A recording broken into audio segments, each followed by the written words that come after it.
গুইসাপ জাতীয় একটা প্রাণীর কথা সহিহ বুখারীতে এসেছে, যেটা আমাদের বাংলাদেশে অনেক এলাকায় সান্ডা বলে থাকে। তো এই গুইসাপ জাতীয় প্রাণী খাওয়া কিন্তু হারাম নয়। আমরা সহিহ বুখারীর বর্ণনায় জেনেছি যে আল্লাহ রাসূল সাল্লাল্লাহু আলাইহি ওয়াসাল্লামের স্ত্রী মাইমুনা রাদিয়াল্লাহু তাআলা আনহার বাসায় আল্লাহ রাসূল সাল্লাল্লাহু আলাইহি ওয়াসাল্লাম সহ অনেক সাহাবারা খেতে বসেছিলেন। সেখানে একটা প্লেটে গুইসাপকে ফ্রাই করে দেওয়া হয়েছিল। তো রাসূল সাল্লাল্লাহু আলাইহি ওয়াসাল্লাম খেয়াল না করে সাধারণ গোশত মনে করে সেখানে তিনি হাত দিচ্ছিলেন। তখন অনেক সাহাবারা, মহিলা সাহাবারা বললেন, ইয়া রাসূলুল্লাহ, এটা তো দব, এটা তো গুইসাপ। এই কথা শুনে আল্লাহ রাসূল সাল্লাল্লাহু আলাইহি ওয়াসাল্লাম সেখান থেকে হাতটা সরিয়ে নিলেন। তো এই দৃশ্য দেখে খালিদ ইবনে ওয়ালিদ রাদিয়াল্লাহু তাআলা আনহু উনি জিজ্ঞেস করলেন, ইয়া রাসূলুল্লাহ, গুইসাপ খাওয়া কি হারাম? হারামুন আদ-দাব্বু ইয়া রাসূলুল্লাহ, আপনি যে হাত সরিয়ে নিলেন, গুইসাপ খাওয়া কি হারাম?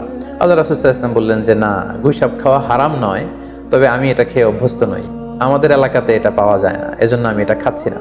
তাহলে বোঝা গেল এক্ষেত্রে এটা রুচির সাথে সম্পৃক্ত। সো গুইসাপ হালাল বলে যে গুইসাপ আমাদেরকে খেতে হবে, সান্ডা আমাদেরকে খেতে হবে, এমন কোনো কথা নেই। আপনার যদি রুচিতে কুলায় আপনি খাবেন, আর রুচিতে যদি আপনার না আসে তাহলে আপনি খাবেন না।